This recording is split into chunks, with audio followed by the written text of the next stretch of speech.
नमस्कार। शुरुआत करते हैं एक बड़ी खबर के साथ जो दिल्ली से है। पहलवान सुशील कुमार गिरफ्तार हो गया है। सुशील कुमार पर 1 लाख रुपए का इनाम था, उसे गिरफ्तार कर लिया गया है। पहलवान सागर की हत्या के आरोप में उसे गिरफ्तार किया गया है। दिल्ली पुलिस के स्पेशल सेल ने सुशील कुमार को गिरफ्तार किया।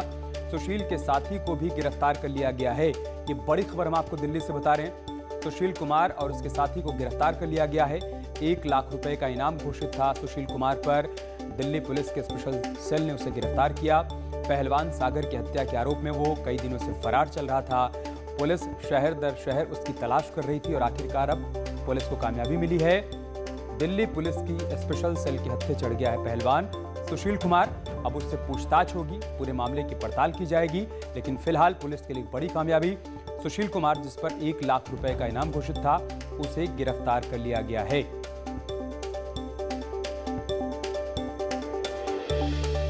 ओलंपिक में पदक जीतने वाले, कॉमनवेल्थ गेम्स में 3 बार गोल्ड मेडल जीतने वाले सुशील कुमार पर पहलवान सागर की हत्या का आरोप है। 4 मई की रात को इस वारदात को अंजाम दिया गया था और उसके बाद से पुलिस उसकी तलाश कर रही थी। आखिरकार आज पुलिस ने गिरफ्तार कर लिया है। हमारे सहयोगी सुशील पांडे हमारे साथ फोन लाइन पर जुड़ चुके हैं। सुशील, क्या जानकारी आपके पास गिरफ्तारी को लेकर? जी बिल्कुल, देखिए दिल्ली पुलिस की तरफ से इंस्पेक्टर शिव कुमार की टीम थी जो लगातार छापेमारी कर रही थी, जिसको फिलहाल ट्रेन कर रहे थे एसीपी अतर सिंह। फिलहाल 2 लोगों को मंडावली से गिरफ्तार किया गया है, जिसमें से रेसलर सुशील कुमार है, जिन पर 1 लाख का फिलहाल इनाम भी पुलिस ने रखा था। और साथ ही साथ उसी मामले में उनके जो सहयोगी हैं अजय कुमार, उनको भी फिलहाल पुलिस ने गिरफ्तार किया है। ये दोनों लोग इस पूरे हत्याकांड में मुख्य आरोपी हैं। हालांकि इससे पहले इन दोनों लोगों ने कोर्ट का दरवाजा खटखटाया था अग्रिम जमानत के लिए, लेकिन राहत नहीं मिली थी। कल देर शाम पुलिस को ये जानकारी मिली कि पंजाब में ये लोग सरेंडर कर सकते हैं और इसीलिए दिल्ली पुलिस की जो टीम है वो पंजाब पहुंची थी, लेकिन पंजाब पुलिस के द्वारा अभी जानकारी साझा नहीं की गई। लेकिन आज सुबह दिल्ली पुलिस के द्वारा ये जानकारी साझा की गई है कि इन दोनों जो रेसलर्स थे, जो लगातार वांटेड थे, फरार चल रहे थे, उनको दिल्ली पुलिस की टीम ने गिरफ्तार कर दिया है। ये फिलहाल दिल्ली पुलिस की एक बड़ी कामयाबी है, क्योंकि लगातार इस पूरे मामले में सागर धनखड़ जो पहलवान था उसके मर्डर के मामले में दिल्ली पुलिस लगातार छापेमारी कर रही थी। तो कहीं ना कहीं दिल्ली पुलिस की एक बड़ी कामयाबी है। बहुत शुक्रिया आपका हमारे साथ जुड़ने के लिए सुशील और जानकारी हम तक पहुंचाने के लिए। और अब खबर कासगंज से है, जहां पर लेंटर गिरने से बड़ा हादसा हो गया है। निर्माणाधीन लेंटर गिरने से बड़ा हादसा हुआ है। लेंटर के नीचे करीब 12 लोग दब गए, ऐसी आशंका जाहिर की जा रही है। मलबे से निकाले गए 3 मजदूरों के शव अब तक यहां पर निकाले गए हैं। रेस्क्यू में पुलिस प्रशासन की टीमें जुटी हुई हैं। कोतवाली सदर के नदरई गेट पर यह हादसा हुआ है। तस्वीरें हम आपको दिखा रहे हैं। हादसे के बाद वहां पर रेस्क्यू ऑपरेशन चलाया जा रहा है। आशंका इस बात की है कि मलबे के नीचे 12 मजदूर दबे होंगे। फिलहाल वहां पर रेस्क्यू ऑपरेशन के दौरान 3 मजदूरों के शव निकाले गए हैं। न्यूज़ 18 पर ये पहली तस्वीर आप देख रहे हैं हादसे के बाद की। आप देखिए युद्ध स्तर पर यहाँ पर रेस्क्यू ऑपरेशन चलाया जा रहा है। लेंटर गिरने के चलते एक बड़ा हादसा हुआ है। कासगंज से हमारे सहयोगी अजेंद्र हमारे साथ जुड़ चुके हैं। अजेंद्र, क्या जानकारी है हादसे के बारे में? मैं आपको बता दूं, ये पूरा मामला कोतवाली सदर क्षेत्र के नदरई गेट इलाके का है, जहां लेंटर का काम चल रहा था और अचानक भरभरा कर लेंटर गिर गया, जिसमें करीब 12 मजदूर दबे होने की आशंका जताई जा रही है। फिलहाल पुलिस प्रशासन टीम लगातार रेस्क्यू कर रही है। इसमें से 3 मजदूरों को की शवों को बाहर निकाल लिया गया है। उनकी वहीं मौके पर मौत हो गई है और आधा दर्जन और मजदूरों की दबे होने की आशंका जताई जा रही है। उनको लगातार पुलिस की टीम, प्रशासन की टीम लगातार मौके पर रेस्क्यू कर रही है, उसको निकालने का प्रयास कर रही है। उसके बाद ही पता चल गया कि आखिर इसमें कितने लोग मौजूद दबे थे और अन्य कितने लोगों की मौत इसमें होती है। ये हादसा कितने बजे हुआ और किस तरीके से हुआ, इसके बारे में क्या जानकारी मिल पाई है अजेंद्र? ये मैं आपको बता दूं, ये लेंटर डाला जा रहा था, इसमें लेबर काम कर रही थी, मजदूर भी काम कर रहे थे। वहीं नीचे अचानक भरभरा के लेंटर गिर गया। ये करीब 9:30 बजे के आसपास की घटना बताई जा रही है। 9:30 10 के अभी 10 बजे है, करीब 9:30 बजे की घटना है ये। और लगातार रेस्क्यू टीम वहाँ मौके पर पहुंची हुई है, अधिकारी मौके पर पहुंच गए हैं पुलिस प्रशासन के, और उसको निकालने का प्रयास किया जा रहा है। ठीक है, बहुत शुक्रिया आपका हमारे साथ जुड़ने के लिए और जानकारी हम तक पहुंचाने के लिए। और चलिए आपको देश का कोरोना अपडेट देते हैं। 24 घंटे में 2,40,842 केस आए हैं। एक दिन में 3,741 लोगों की मौत हुई है। 24 घंटे में 3,55,102 लोग ठीक भी हुए हैं। देश में 28,05,399 एक्टिव केस हैं।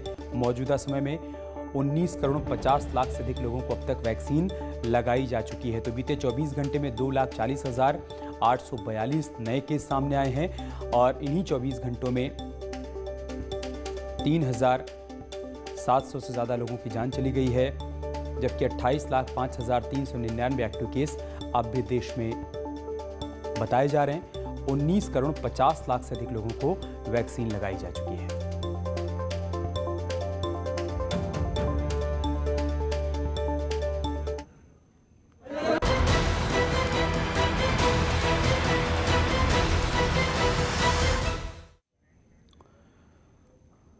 और बात करते हैं अयोध्या से आई एक बड़ी खबर की। यहां पर खानपुर मजरे बरिया निसारू गांव में 5 लोगों की हत्या के मामले में पुलिस ने बड़ी कार्रवाई करते हुए 3 लोगों को गिरफ्तार कर लिया है। गिरफ्तार लोगों में मुख्य आरोपी के माता पिता और पत्नी शामिल हैं, जबकि मुख्य आरोपी अभी भी फरार है, जिसकी पुलिस सरगर्मी से तलाश कर रही है। आपको बता दें कि संपत्ति विवाद में एक भांजे ने ही अपने मामा, उनकी पत्नी और 3 बच्चों की धारदार हथियार से हत्या कर दी थी, जिसके बाद एडीजी जोन समेत मौके पर आईजी, डीएम और एसपी ने भी पहुंचकर पूरे मामले की जानकारी ली। और अब ये अपडेट सामने आया है कि इस पूरे मामले में 3 लोगों को गिरफ्तार किया गया है, लेकिन मुख्य आरोपी भांजा अब तक फरार है, उसकी तलाश की जा रही है। भांजे ने मामा, मामी और उनके 3 बच्चों की बेरहमी से कुल्हाड़ी से काटकर हत्या कर दी। उसके बाद मौके से फरार हो गया। पुलिस टीमें उसकी तलाश कर रही हैं, लेकिन इन सब के बीच 3 लोगों को गिरफ्तार किया गया, उनसे पूछताछ की जा रही है। संपत्ति विवाद में इस वारदात को अंजाम दिया गया है। बताया जा रहा है कि प्रॉपर्टी को लेकर मामा और भांजे के बीच विवाद चला रहा था और इसी क्रम में उसने इस वारदात को अंजाम दिया। साथ में ही एक ही घर में रहने वाले मृतक के बहनोई, बहन, भांजे और भांजे की पत्नी पे हत्या का आरोप लगाया गया। प्राप्त तहरीर पे तत्काल अभियोग पंजीकृत किया गया। अभियोग पंजीकरण के बाद पुलिस टीम इनकी गिरफ्तारी के टास्क में लग गई। 3 नामजद अभियुक्त, जिसमें मृतक के बहन, बहनोई और भांजे की पत्नी हैं, इन तीनों को गिरफ्तार कर लिया गया है। और अयोध्या से हमारे सहयोगी केबी शुक्ला हमारे साथ जुड़ चुके हैं लाइव इस वक्त। केबी, क्या अपडेट, क्या जानकारी है आपके पास? देखिए, अभी तक अपडेट ये है अमित कि इस हत्या के मामले में पुलिस ने जो आरोपी है, जो मुख्य आरोपी है, उसके माता पिता और उसकी पत्नी गिरफ्तार किया है, जिनकी मौत हुई है। रिश्ते में वो उनके बहनोई लगते हैं, उनकी बहू लगती है। तीनों गिरफ्तार कर लिया गया है। हालांकि जो मुख्य आरोपी है वो अभी भी फरार है, आलाकत से भी बरामद नहीं हुआ है। तो कुल मिला के जो बड़े अधिकारी हैं लखनऊ से भी यहाँ पहुँचे, उन्होंने घटनास्थल का जायजा लिया। यहाँ के जो लोकल अधिकारी हैं, डीएम, एसएसपी, समय घटना जायजा लिया और 5 टीमें जो हैं मुख्य आरोपी को गिरफ्तार करने के लिए लगाई गई हैं। हालांकि अभी तक कोई सुराग नहीं मिल पाया, लेकिन जिस तरह से ये प्रॉपर्टी की लेकर हत्या की गई है, बहुत ही जघन्य हत्या है। ये बताया जा रहा कि मामा भांजे दोनों जो है, दोनों का परिवार एक ही मकान में रहता था और मतलब उसका जो मामा था, जो उसकी बहन थी, उसका भाई ने अपनी बहन को अपने घर में रखा था। लेकिन जब जैसे जैसे भांजा बड़ा होता गया, विवाद गहराता गया, अब भांजे ने अपना पूरा हिस्सा मांगा और हिस्सा पूरी जो प्रॉपर्टी थी उसमें आधे का हिस्सेदार मान रहा था वो। लेकिन मामा ने कहा नहीं, इतना नहीं, चूंकि मैं तुम्हें सनड़ दी है, बहन को रखा है, तुम्हें रखा है, तो जो वाजिब प्रॉपर्टी की हिस्सेदारी होगी वो आपको मिले। लेकिन भांजे को ये नागवार था, इसलिए देर रात लगभग 10:30 से 11 के बीच में धारदार हथियार से 5 की गला काटकर हत्या कर दी और मौके से फरार हो गया। फिलहाल मामले में केवल 3 लोगों को गिरफ्तार किया गया है, लेकिन धारा 120B के तहत उनको सहयोगी माना जा रहा है। लेकिन मुख्य आरोपी जो भांजा है वो अभी भी फरार है। बहुत शुक्रिया केबी आपका हमारे साथ जुड़ने के लिए और तमाम जानकारी तक पहुंचाने के लिए।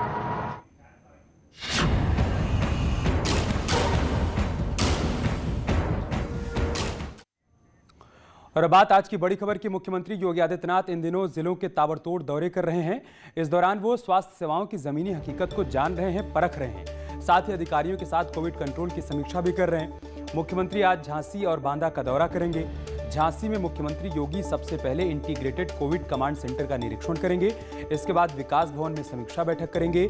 सीएम के दौरे को लेकर झांसी प्रशासन ने तमाम तैयारियां पूरी कर ली हैं। वहीं सीएम दोपहर बाद 3:20 पर झांसी से बांदा पहुंचेंगे। यहां पर वो कोविड कमांड सेंटर का निरीक्षण कर कोरोना के हालात की समीक्षा करेंगे। साथ ही मंडल के अधिकारियों के साथ वीडियो कॉन्फ्रेंसिंग कर कोरोना की समीक्षा करेंगे। इसके अलावा बांदा में मीडिया को ब्रीफ करेंगे और किसी गांव का निरीक्षण भी कर सकते हैं जहां पर वो ग्रामीणों से बातचीत करेंगे। वहां पर कोविड मैनेजमेंट को लेकर जो इंतजाम किए गए हैं उस पर चर्चा करेंगे, बातचीत करेंगे। जो लोग कोरोना से संक्रमित हो चुके हैं उनसे बातचीत करेंगे कि इस दौरान उनको स्वास्थ्य सेवाएं मिल पाई, नहीं मिल पाई, कोई परेशानी तो नहीं आई। पोस्ट कोविड किसी के सामने कोई दिक्कत तो नहीं है।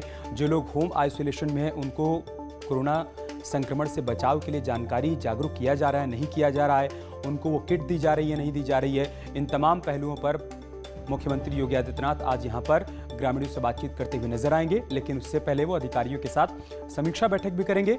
अधिकारियों के साथ समीक्षा बैठक में वो चर्चा इस बात को लेकर करेंगे कि कोविड नियंत्रण को लेकर उठाए गए कदम कितने प्रभावी रहे हैं, आगे और क्या कुछ बेहतर किया जा सकता है, क्या कदम उठाए जा सकते हैं।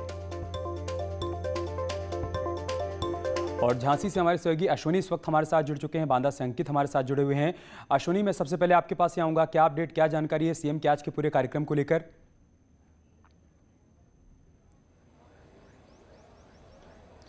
हाँ बिल्कुल, सीएम के आज 3 कार्यक्रम झांसी में प्रस्तावित है। सबसे पहला कार्यक्रम कलेक्ट्रेट में बना है कोविड कमांड सेंटर, इसका सीएम निरीक्षण करेंगे। कोरोना कंट्रोल की जो रोकथाम की जो व्यवस्थाएं की गई हैं सेंटर से, किस तरीके से लोगों को सुविधाएं दी जा रही हैं, उसकी बारीकी सी जानकारी इसी सेंटर से लेंगे। इसके बाद मेडिकल कॉलेज जाएंगे मुख्यमंत्री योगी आदित्यनाथ, वहां पर भी एक बैठक है। जनप्रतिनिधियों से बातचीत करने के बाद स्वास्थ्य विभाग के अधिकारी से बातचीत करेंगे। इसके अलावा 2 मंडलों की जो बैठक, समीक्षा बैठक है, उसमें हिस्सा लेंगे। उसके साथ ही साथ जो व्यवस्थाएं की गई है कोविड कमांड कंट्रोल करके उसको जानकारी लेंगे। इसके अलावा एक गाँव का निरीक्षण प्रस्तावित है मुख्यमंत्री योगी आदित्यनाथ का, वो सबसे आखिरी में होगा। साथ ही साथ यहाँ पर सर्किट हाउस में भी आधे घंटे का जो रुकने की व्यवस्था की गई है, खाने पीने की व्यवस्था की गई, खाने की व्यवस्था की गई है मुख्यमंत्री की, उसकी व्यवस्था की गई है। आपको बता दें कि मुख्यमंत्री का दौरा ठीक 1 दिन पहले इसलिए लगाया गया है क्योंकि व्यवस्था यहाँ पे मुकम्मल नहीं थी। आनंद फानंद में प्रशासनिक अफसरों ने मिलकर दिन रात काम किया और जहां जहां कार्यक्रम प्रस्तावित थे मुख्यमंत्री के, वहां सारी व्यवस्थाएं मुकम्मल कर दी गई है।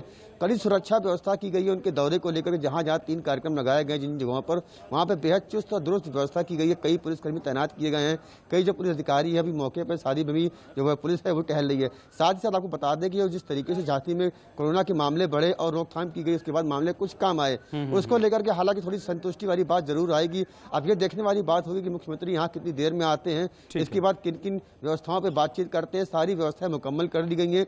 जाहिर सी बात है जिस तरीके से कोरोना फैला हुआ है तो सीधा सा फोकस मुख्यमंत्री का कोरोना को लेकर के होगा, कोविड कंट्रोल को लेकर के होगा। रोगियों से बात करेंगे, जो लोग ग्रसित हो चुके हैं उनसे बात करेंगे। साथ ही साथ किस तरीके की सुविधाएं कंट्रोल सेंटर से दी जा रही हैं, जो होम आइसोलेशन में मरीज है उनकी जानकारी लेंगे। तो फिलहाल पूरी व्यवस्थाएं मुकम्मल कर ली गई हैं, सभी पुलिस प्रशासनिक अफसर तैनात कर दिए गए हैं। अब बस केवल इंतजार है मुख्यमंत्री के झांसी आने का, और झांसी आने के बाद मुख्यमंत्री तीनों जगह जाने के बाद यहाँ से सीधे बांदा जाएंगे, वहां भी बांदा जाएंगे। और बांदा से इस वक्त अंकित हमारे साथ जुड़ चुके हैं, उनके पास चलते हैं। अंकित, वहां पर क्या तैयारियां हैं सीएम के पूरे कार्यक्रम को लेकर?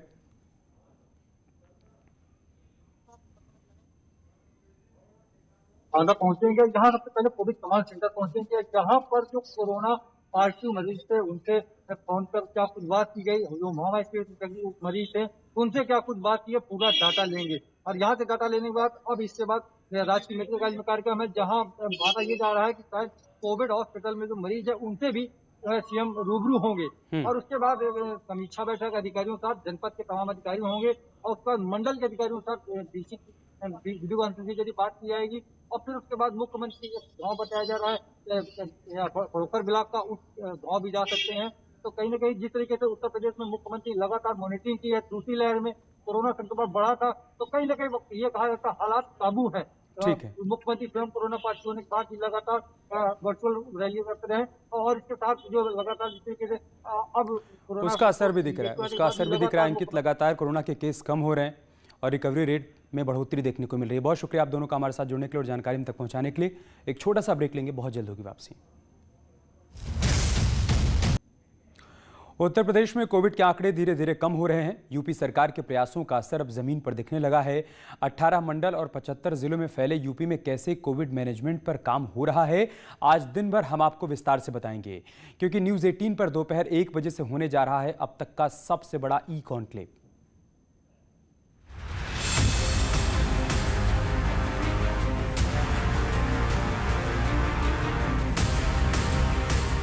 पचहत्तर जिले, 18 मंडल, 97,000 गाँव में फैली 19 एकड़ से ज्यादा की आबादी। गंगा यमुना के मैदान में फैला ये विशालकाय राज्य कोविड की गंभीर समस्या से लड़ रहा है। उत्तर प्रदेश के मुख्यमंत्री योगी आदित्यनाथ खुद गांव और शहर जाकर ग्राउंड जीरो की स्थिति परख रहे हैं। व्यवस्थाएं जितनी भी हैं, संसाधन जितने भी हैं, उतने में सबसे बेहतर, सबसे अच्छा कैसे किया जा सकता है, ये देखना है तो यूपी में देखिए।